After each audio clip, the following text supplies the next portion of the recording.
Hello, we made it. We're in the Tavern Talk. That's right. We have a couple of interesting topics coming up today for sure.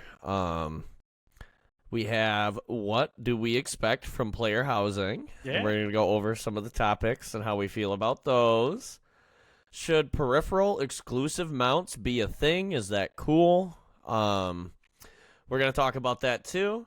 I wanted to talk a little bit more about the non-meta tourney and a little bit. I'm going to maybe try to see if I can get a couple of us together to participate in it because that could be pretty interesting. And, It kind of works out for, well, you got to learn Holy, Nick.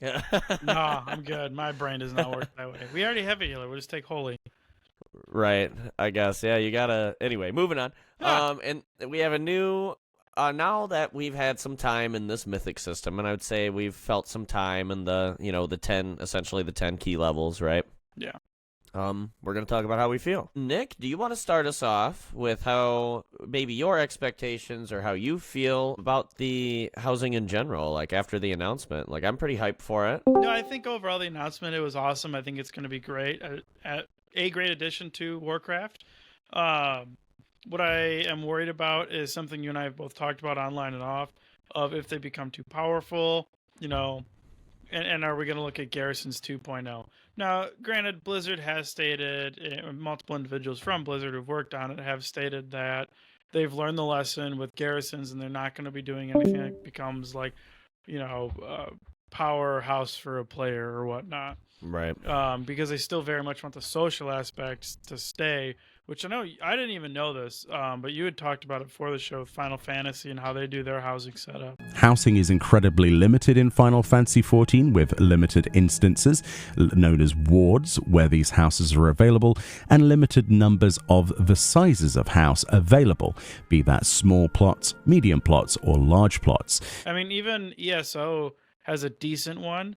And where I also get a little worried is how are they going to monetize this? Because they obviously will. Yeah. Are we going to get stuff where it's like ESO, you got the inn, the tavern room, apartments, and small house, like they vary in size for like what furniture can be there, but you can end up buying those with gold and in the in-game like premium currency crown. So it offers people who don't want to spend the extra money or don't really pay for that subscription a chance to get stuff too. So have an opportunity to have a pretty cool house. Yeah, and I think the way that they would just do it is be like, it just costs gold, easy, like just inject it into the economy, and they could. Ooh, here's a great thing I just thought about. They could turn it into another economy sink. Yeah, the gold whole sink. Thing. Yeah, to help deflate it a little bit. Yeah, I mean that'd be a brilliant thing. Have everything be gold related. There you go. Right. It also, yeah, I'm mixed about it. So let's nail out a couple of these discussion points we have here. Yeah. Will it be solo or can friends visit? It's a complete flop if your friends can't visit it. I'll be honest 100%. with you, and I hope they know that. Oh yeah, they've stated numerous times they're focused on whether that it's going to social. be whether it's going to be an individual instance or, like I had mentioned a little bit earlier before we had started the show, are they going to do it like Final Fantasy where you can create like a neighborhood, right? And you have like neighbors with the guild. I mean, we have a lot of people in our guild right now that do a lot of aesthetic and collectible, 100% things. Like Sarita just got like Pathfinder of Warlords of Draenor, so she's been going back and doing stuff like that. And I think we would have a really cool neighborhood of a lot of people. And so that kind of ties into how will we be able to decorate it, right? So how are we going to decorate this place now? I'm pretty I think there could be a good balance of purchasable items. And I imagine there's going to be some on the shop. Like, we can't act like there's going to be some things they're going to swipe for. I guarantee. Oh, it. yeah. I guarantee. And as long as it's not, like, the coolest thing ever or, like, I get a trading post in my fucking house. Right. Like, as long as it's not something like that, I'm good with it. But what I am interested to see is, like, if you could, like, turn with achievements, if you got, like, plaques or like things you could put on the wall for like I down the Lich King or like I down feats of strength too. Yeah, things like that. That'd be sweet. And then you could have a really ballin' house with like, yep, this is my prize one, like deer heads on the wall or something. Right. Oh like, yeah, I know. And it's like Farrak's head on the wall or something. Yeah, You know? yeah. Well, it's cool because I would hang up Farrak's head on my wall for sure. Oh yeah, dude, I would hang up so many of those trophies like that because it gives you that like, it gives you something to kind of remember that event by, not just like, hey, I did this cool thing in the game, but also like actually that night, like all that, the anticipation of downing the raid or whatever boss, what have you, you know. I think that'd be cool. Right. I'm very interested to see how they do it, like if there'll be multiple rooms or how they'll be able to let you design your house. Because, you can even customize Pink, me and Pink, I'm going to have at least a couple of pink rooms, you know. Everything is pink. Oh Everything. my God. If you can change the color of stuff, your entire house is just shades of pink. It would be all pink. It'll be like the mystery spot, you know, the ones that you see on the side of the highway. Take off your shoes. You'll stain the rugs. Gosh, they're light pink. No mounts in here. God. Oh man. Oh man. As they're like whacking their mount heads on my door.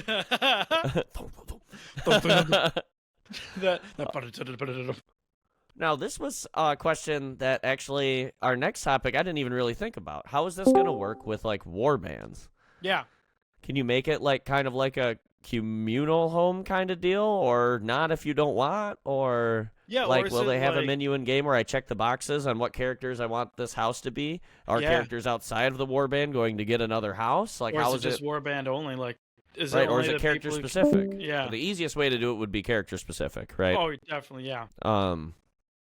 But I'm interested to see where they go with that. I didn't even really, I didn't have the foresight to think about how it would work with warbands, because there is an opportunity for them to nail that. Without a doubt. Make it interesting too with that, yeah.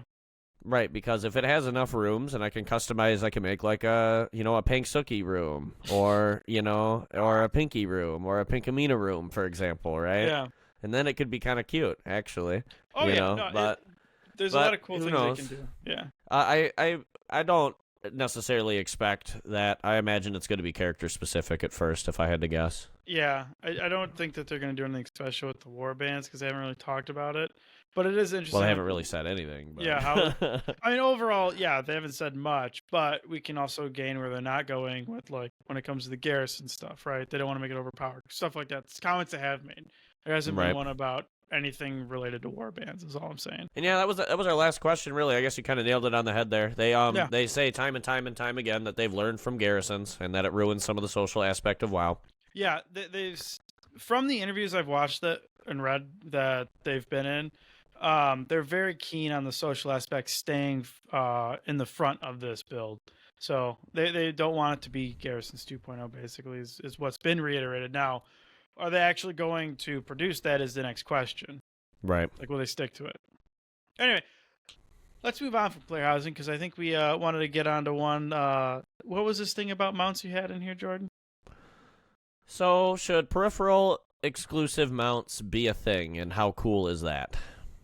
When I first read that, I had the biggest eye roll. I was like, Blizzard knows better. They're gonna make it some garbage. It's like a Twitch Prime thing, or it's like but they're actually pretty cool. So that part disappoints me a little bit, because part of me is like, well, I have the mice I love. I'm not in the market. No sponsorship or anything, but I have a V2 Pro, right? Right. I'm not gonna buy another one just to get a mount. Same. Right, yeah. Rocking my wireless Naga. Yeah, so we are Razer nerds already. Hey, Razer, like if you're I said, listening. I don't need to get another one. I don't need the charging mat. I think what they had, like a light up mouse pad, and I was like, that is so dumb. And so, well, I guess if you're in the market for a mouse, I do definitely recommend the V2 Pro. It's cool because you have like these interchangeable little deals, and so you can take this guy off, right, and then like you can change what the buttons are. They have like a 2-button one. I use I play WoW, so I use the 12-button one, right? Yeah. But, they have a lot of customizable ones. It's a little heavy. That's actually my biggest complaint. Is my other mouse is Anyway, I guess we got into our peripheral talk. Well, I might as well finish it at this point, right? Might as well. Welcome to the Tavern Talk, ladies and gentlemen. So my other mouse is my shooter mouse. This is my G Pro Superlight, and it's like 40 grams or something. And so this is like 150 or something.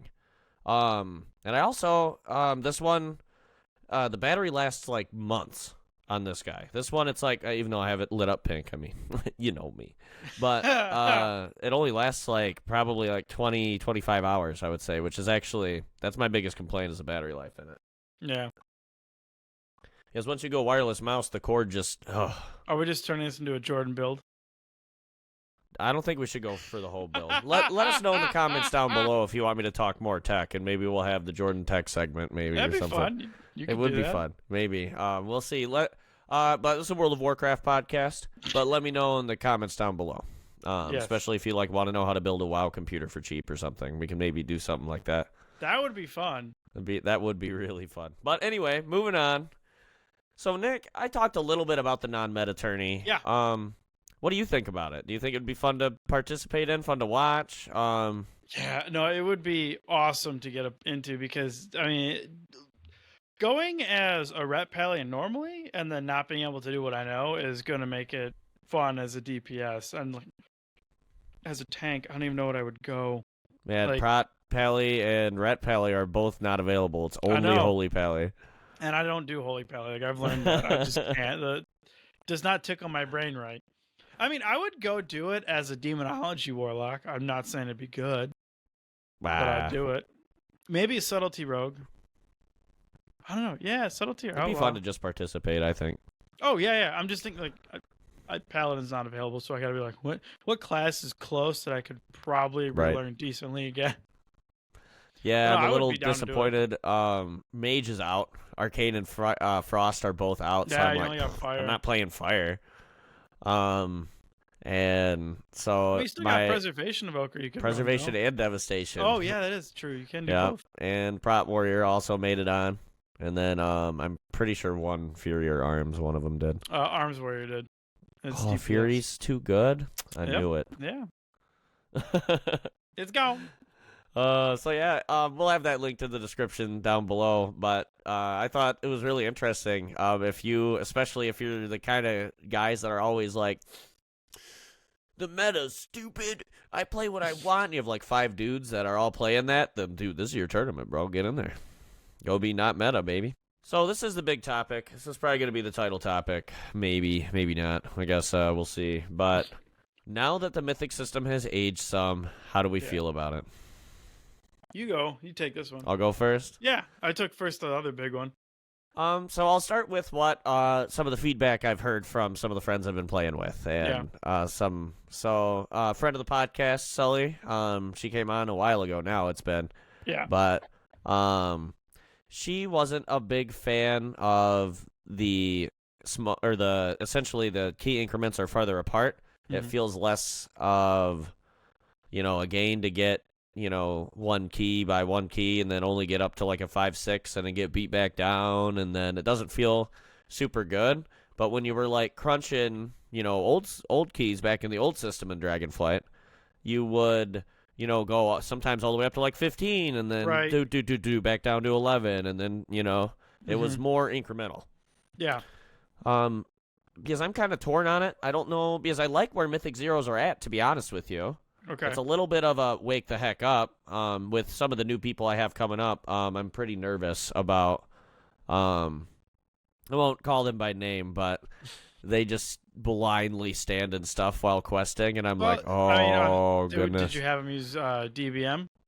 We're not there yet. We're not at add-ons yet. We'll get there. I know, like DBM is going to help them to just yell at them because they might be getting what I get sometimes. Maybe a GTFO would be a good one. Yeah, it's something easy. Well, I mean, they both of them, they don't have to set up, but DBM will announce more things that they haven't been used to yet. So right, a GTFO would work. Yeah, right. No, I think a GTFO AOE would be good incoming. for starting them there, just that way they can get the habit of like checking their feet. Yeah, it's a hard thing. Especially casters. If people start casters, it's famous that they never look at their own feet because they're always looking at the boss or their spell bar, not looking at their own feet. So we'll work on that. We got lots of weeks ahead of us, Nick. We have some nursing to do for sure. Oh, we do. It's gonna be some good, fresh. Though. Yeah, it'll be sweet. We'll have a group of like 8, 10, I think, here soon. Ooh, so yeah. Very exciting. We're getting there I love now. it. Definitely hit us up on the Electric Boogaloo and Mal'Ganis. Yeah, for sure. Or you can also find our Discord in the below comments. Yeah. Yep. So, like I said, I'm kind of torn on this. I don't know, because part of me likes where Mythic Zeros are, but it does really make keys really unachievable for a lot of people. Right. You know what I mean? Because it used to be like we could do a Mythic Zero, haha, isn't it funny, cute? You know? Yeah, and then once we start getting into like 2, 3, 4, 5, then it was like now it eased you in. Right. You know, with the affix talk, to be honest with you, I think I'm team new affixes. Same. I think they're better than the old affixes now. I've come around on that with time. Yeah. I don't want like afflicted and incorporeal back. Like, no thanks. Why would you not want those back? No, I feel it made me sick just uttering their names. I mean, they're keeping it fresh. They could decide to go back. I don't know if they will or not. I think they're going to let the data drive that decision. Probably, because the Mythic success rate is actually still pretty good compared, historically speaking, right? The problem is nobody is getting into keys now, if that makes sense. That isn't this elite. Right. So, not only because it's a little bit, it's a bit of a different step going from a Mythic Zero to like a Keystone group. Oh, yeah. And then on top of that, the meta nerds are absolutely ruthless right now. Oh yeah, yep. Yeah, it's horrible. I've been reading listening to that Play Nice. I want to go back to Dragonflight. So I've been listening to that Play Nice book. It's all about like Blizzard's history and whatnot, and like why they're at where they're at in life and whatever. There's a great point in there about how they look at their games, and it's like this donut structure. It's everybody that's a casual on the outside of the donut, and then the hardcore players that are inside the donut. So it's kind of like they're trying to keep that balance going, even though it's more tilted, I would think, right now to the hardcore player, which is also fine. I mean, for someone who's more casual, we have Delves, which still offers you that same level of challenge, but removes the clock entirely. Like, I think they're making a good attempt to kind of give everybody that harder endgame content. Yeah, I mean, Delves are amazing. I keep continuing to preach that they need to continue to flesh that system out and keep that going. I think they will, too. A flex dungeon is an awesome idea, and that's essentially this, like in Torghast, for example. These are all flex dungeon concepts, right? Oh, right. Where it scales up with how many people you have, right? Yep. Obviously, they can't make it like the normal for dungeons, because then you're going to have people that like run 4 groups because it's the best with these or something like. Oh yeah. So I think it's really good where they went with it. They kept it relevant, especially early on. But then, like, once my mage, for example, was progressed into heroic gear, predominantly, right? Mm-hmm. Doesn't really have a reason to do a delve anymore. Like a 616 isn't. Yeah. Is it really? You're not going to get anything worth doing it. Yeah. And so I think that's fine where it's at. Then, really, you know, is there a reason for me to go walk in and do a 12? Barely. Right, because not unless you want to with me, or like if you do it for fun. By myself, I don't know. I don't know about all that. I've gotten a 10 down, but it starts to really, really drag on you being a mage, kiting everything around the whole dungeon for hours. You don't want to cut a 12 and spend 3 hours doing it. It's not even like that long. You do fall off some damage because you have to stay so mobile, right? And you have to keep doing your slows and make sure. Oh, I'm sure. The bosses is where it's really tough. Can't kite the boss. It just runs right at you. Immune. You know? Oh, yeah. That's got to be a pain. Mm-hmm. It sure is. That's why I can't do an 11. I can get to an 11 boss. I just can't down the 11 boss. Okay. Yep. And it's really almost maybe I'll have to... Tuesday after the raid, I'll stream some of it. I'll show you the goofy stuff I have to do to get through. Show the world what goofy stuff I'm doing to pull off a 10 on a mage. No, I mean, like, why not? It's fun stuff to watch. We can do it. Yeah, well, the two of us, it'll be, we'll get through it at the two of us. That actually sounds kind of cool. But yeah, by the time you're hearing this, we would have just streamed our first time on last Tuesday. So it would have been the Tuesday that just passed. Which the thumbnail is improperly, or no, it's spelled. Oh, it's properly. No, it's a proper one, but stream is spelled wrong on purpose. Yes. We can read. Yeah, it's the raid night Strum. Strum. Strum. That's what we're gonna call it now. Just Strum. No, I know. I made it all myself, guys. Let me know how you feel in the comments down below. Yeah, that was a fun I made time it all by walking through myself. Photoshop. Yeah. You did good. It turned out great. Hilarious. I love the use of the logos. Yeah, I couldn't. Yeah, we're definitely not sponsored or speaking for any of those companies, but it's pretty goofy looking. I like it. It's good. You did a good job on it. Yeah, I'm a big fan. So I think we've gone on enough. We've talked about. Well, actually, no. Let's sum this up. Would you rather have it at a 20-point key system where Mythic zeros are like 10 keys easier, or would you rather have it retain the 10 tier system? I'm like twofold on it. Yeah, I would like the other system again, but that's because I did enjoy the fact of it was a lot easier to get keys done and whatnot. But I also enjoy the new system because it kind of woke me up into playing my character more and made me get better at it because I wanted to be a part of the Mythic Plus community. I knew I had to step up, and it forced me to do that. So I'm on both sides. It's not like here's a nothing burger. I like them for different things. I would lean a lot more towards the newer system because it's made me push it, and sometimes it's what you have to do. It sometimes also means some of the player base gets cut out of that content because they either don't want to or can't perform. Like, it happens. We do that with raids too. If you're gonna get into like a mythic raid or a heroic raid, numbers count depending sometimes on who you're playing with. And if your DPS isn't there or you're tanking wrong, or if you wipe 10 times and like it happens. I'm not saying that players can't be doing what they want to do, but sometimes you just gotta show up. So it's a nut up or shut up situation, I think. Yep. So I'm gonna go a little bit softer on it, but I do agree with you. I do think my reason why I like it so much is because I love where Mythic Zeros are at. Right. Like when my sister caps a character here coming up in the next week, and we're going to do it. We get her up to 560, 570 somewhere in there, and then we start doing Mythic Zeros. It's going to be a very good reflection of a dungeon. It's going to be content that is actually challenging and will actually challenge her. The problem is, they don't do a whole lot to bridge it.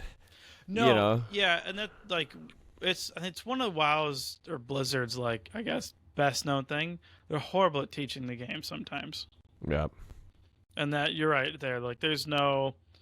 It's like, hey, I've done dungeons. I did a heroic, and then it's like I'm gonna go try a mythic, and it's like, oh god, it hurts. Right. And I mean, a lot of games are like that, right? The next difficulty is exponentially harder. That's not a new concept, right? No. Right, but it very much rips the training wheels off and then throws you and Yeah, and so my only, because I want the new system. I think they can continue to flesh this out and then maybe make a heroic plus, maybe, and maybe a heroic with the fixes or something, or something to make a little more make people actually pay attention to it. Yeah. Before you have to know the dungeon, There's no in between. Yeah. Part of it is too is new players they almost lose themselves in the healer, right? They take a big hit and then the healer just heals them and they're like, must not have been that bad. Yeah. You know, and so in Mythic it just squishes you like a bug, right? You're gone. Bye-bye. Gone, right? Especially if you're not geared for them yet, right? Oh yeah, God. It can hurt. Yeah. But so I just wanted to make sure we wrapped that up with a cute little bow. So Nick, would you send us out? Can do. Thank you for tuning in to another exciting episode of the Valley of Spirits. We're your hosts, Jordan and Nick, your go-to Horde players. Join us in Dornigal on the Mal'Ganis server and look up our guild, the Electric Boogaloo, for some epic adventures. Stay connected with us on social media. Follow us on Facebook and Twitter, or X as it is known some days, by searching the Valley of Spirits podcast. Don't miss out on an episode. Follow us on Spotify or anywhere you find podcasts. Check out our YouTube for additional content not found on our podcast platform.